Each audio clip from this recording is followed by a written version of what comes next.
India and Seychelles share a long-standing and trusted partnership rooted in decades of diplomatic engagement and close people-to-people ties.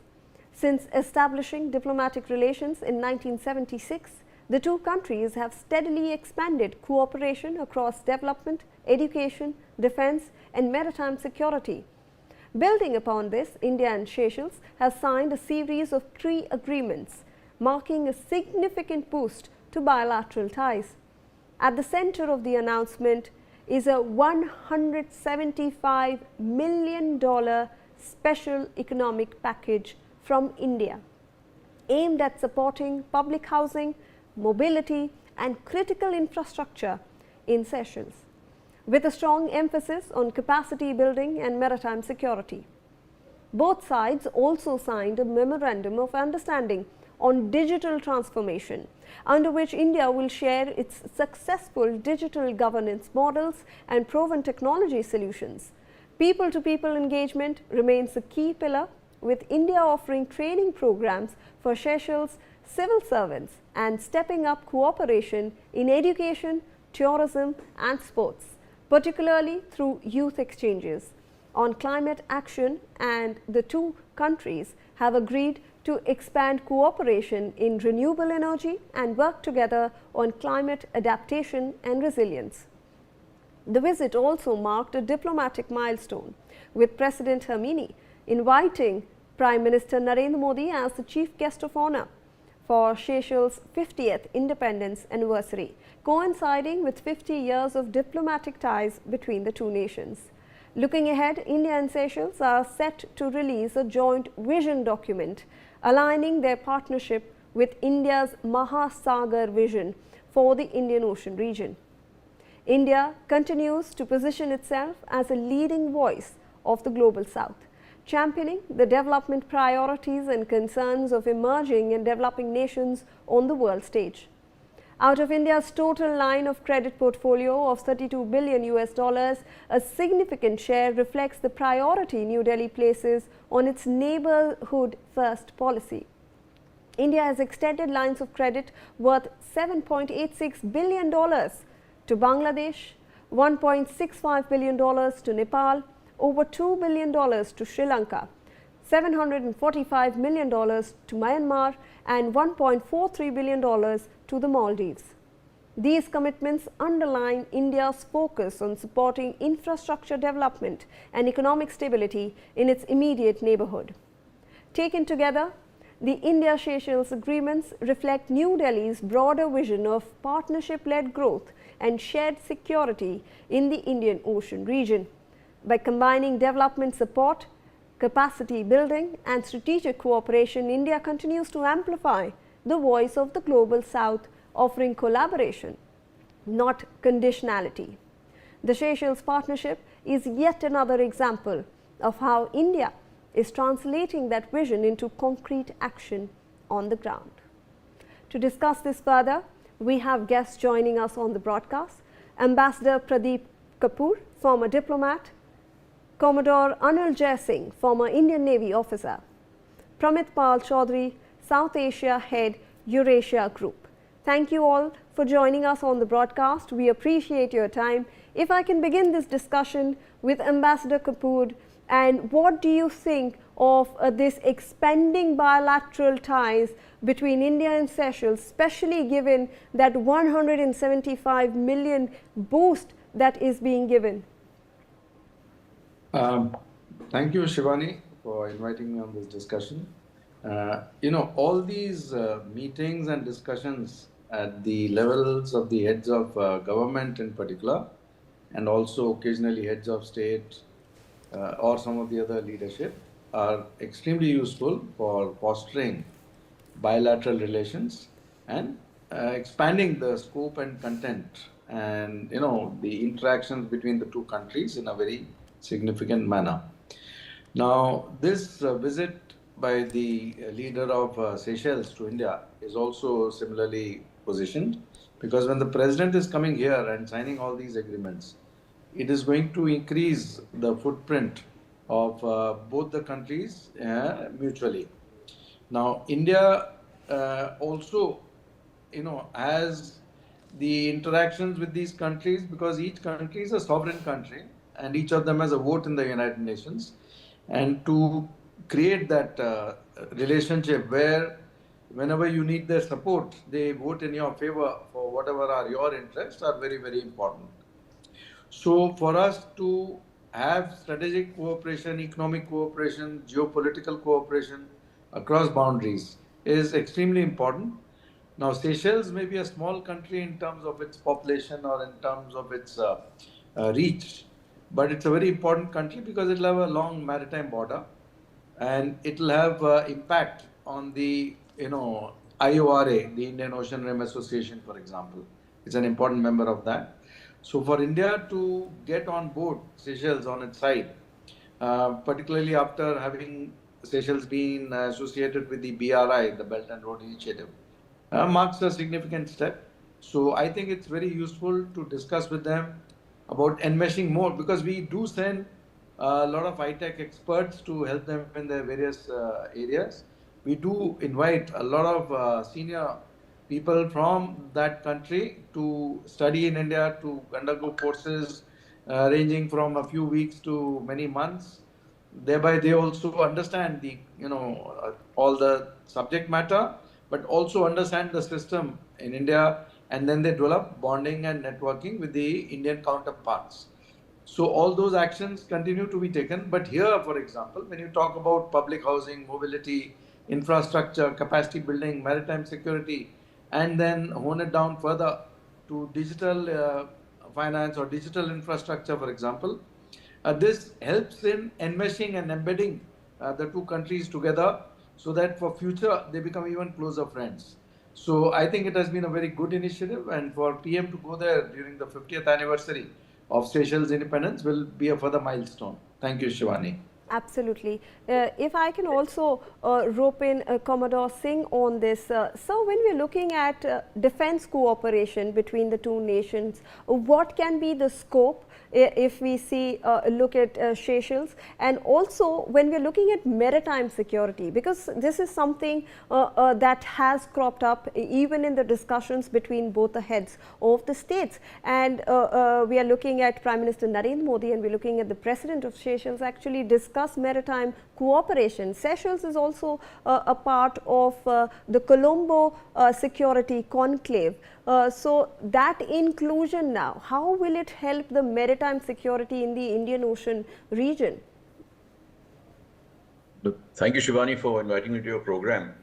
Well, our Prime Minister has very clearly articulated that defense and maritime security are the key pillars of the relationship between the two countries, India and Seychelles. So that in itself indicates how important maritime security is to the region. You are aware that the Indian Ocean is perhaps the most critical ocean at the moment in the world. It connects the Atlantic Ocean to the Pacific Ocean. Most of the action, the geo-economic and geopolitical center of gravity has shifted eastwards. So the Indian Ocean has become extremely important. India is the leading maritime power in the Indian Ocean, and it is therefore in India's interest to ensure that all its maritime interests in the Indian Ocean are protected, and secondly, India retains its edge as the leading Indian Ocean power for time to come. So I think from an India-Seychelles relationship perspective, I will just highlight 3 or 4 points which reflect the importance of a strong bilateral maritime and security relationship. Firstly, you alluded to Mahasagar. Now, Sagar was the earlier articulation of our policy for inclusive capacity building in the Indian Ocean region. This has now been increased, the scope has been enlarged. Includes now this sort of inclusive capacity building to the entire global south. India, as the leader of the global south, wants to expand its reach and its ability to support the entire region. And therefore, this relationship with Seychelles, the strategic relationship, becomes important because Seychelles is not only a member of IORA, which is the Indian Ocean Rim Association, it is also a member of the Djibouti Code of Conduct Jeddah Amendment, which looks at maritime security in the Western Indian Ocean. It is also a member of the Indian Ocean Commission with other island states in the southwestern Indian Ocean region. And therefore, if India can bring Seychelles on board, and also that will help India also include these other multilateral constructs into a larger Indian Ocean or larger regional security architecture. And I think that is important. In the inclusion of Seychelles, you mentioned the Colombo Security Conclave. Well, that's a new initiative. It began as an NSA trilateral meeting between expanded, it has been formalized. It will be headquartered in Colombo, and Indian Director General is it, the way it's meant to be. So Seychelles has now been included as the sixth member. There are five already, five maritime neighbors, India's five maritime neighbors, and now Seychelles will be the sixth. So this is another very important dimension of how India is looking to expand its maritime footprint in its immediate maritime neighborhood towards being firstly a force for good, and secondly including these countries in the larger security architecture of the Indian Ocean region. Coming to the third point is Seychelles is a very important element from a maritime domain awareness perspective. With the rise in the non-traditional threats, non-traditional maritime security challenges, maritime terrorism, piracy, gun running, illegal human what is happening in the ocean around us. And that doesn't mean for India just the waters in our vicinity, but for India it means the entire Indian Ocean region. Therefore, we have established various information sharing mechanisms like the Indian Ocean Region Fusion Center in Gurgaon. Similar mechanisms have been established in various other places. So Seychelles also is a very important cog in this maritime domain awareness wheel. Because some of these information sharing mechanisms are also located in Seychelles, particularly focusing on the Western Indian Ocean security. Thirdly, also Seychelles, the location of Seychelles is very important. It lies just north, or it sits astride actually the Mozambique Channel. Now the Mozambique Channel is a very important maritime passage for all the trade coming around the Cape of Good Hope and from Latin America. Therefore, it becomes very important that none of our maritime interests or our trade is threatened when it passes either through the Mozambique Channel or east of the Mozambique Channel. So that is another element. So we must ensure that we have adequate provisions to ensure the security of our own trade, besides looking at the larger security dimension of the Indian Ocean region. So I think in a nutshell, these are the 4 or 5 points that I would like to highlight as far as maritime security goes. Climate change is another one. India is a first responder. India is a preferred security provider. India has always responded immediately to any climate change eventuality, particularly extreme weather events. These are all going to increase slowly. Countries like Seychelles are threatened. Their very existence is threatened because of rising sea levels. And therefore, it becomes very important for India to ensure that it provides climate resilient architecture, climate resilient infrastructure, climate adaptive practices, all of which you have mentioned, all of which are included in the joint cooperation statement. I think these are all very important things. And finally, I'd like to add one more thing. This is a very interesting thing which I was just having a discussion the other day. While it's all very well to talk about things like maritime security and presence of fleets and naval exercises, what do the people in that country look for? That people-to-people relationship is built on capacity building within the country. Providing healthcare, providing better educational facilities, digitization, as you mentioned. So I think India, because of its Mahasagar policy of inclusive capacity building, is also doing plenty in that regard to improve the people-to-people relationship between the two countries. So I would suggest that in a nutshell, these are the 5 or 6 areas particularly of interest to India as the leading maritime power in the Indian Ocean. Thank you. Absolutely. In fact, let me rope in Pramit Pal Chaudhary on this as well. When we are speaking of people-to-people contact, when we are talking about bilateral ties, earlier there was a point in time, Mr. Chaudhary, when we used to talk about the string of pearls in the Indian Ocean region, and now that has changed into talking about India's Sagar and Mahasagar initiative. Do you believe that these are some agreements, these are some MOUs that are actually pushing forward that Mahasagar vision of India? Yes, the string of pearls still exists. I mean, that strategy, if you wish, has not disappeared. China continues to develop port facilities, military capabilities, and other relationships in the Indian Ocean region. So we are still cognizant of that and should be. What we are seeing, yes, is a response to that and trying to develop an Indian sphere of influence in the Indian Ocean, where we try to persuade countries both on the littoral areas of the Indian Ocean as well as the island states that they should consult with us about security issues, and that will help them as much as we possibly can on their economic concerns. So Indian Ocean islands, particularly the Republic Seychelles, Mauritius, the Malagasy Republic, Sri Lanka, obviously, Maldives. These are countries which we have been working very closely with. In almost Sri Lanka and the Maldives, of course, we have a very strong historical relationship with. Same Mauritius, but Mauritius and Seychelles have traditionally been under French or British influence, and we're slowly seeing them over a period of time assert a degree of independence from their traditional European partners. Mauritius, of course, is of largely Indian, 50% Indian ethnic origin. Seychelles is Creole, doesn't have as strong an Indian influence, is more French, but increasingly has been looking to India for some of the reasons that have been mentioned. One is economic. It's been a tourism destination, largely for Europeans. But we're starting to see Indians go there as Indians become wealthy enough. Seychelles is a bit expensive. As they become wealthy, they're starting to see Seychelles as a tourist destination, even a wedding destination.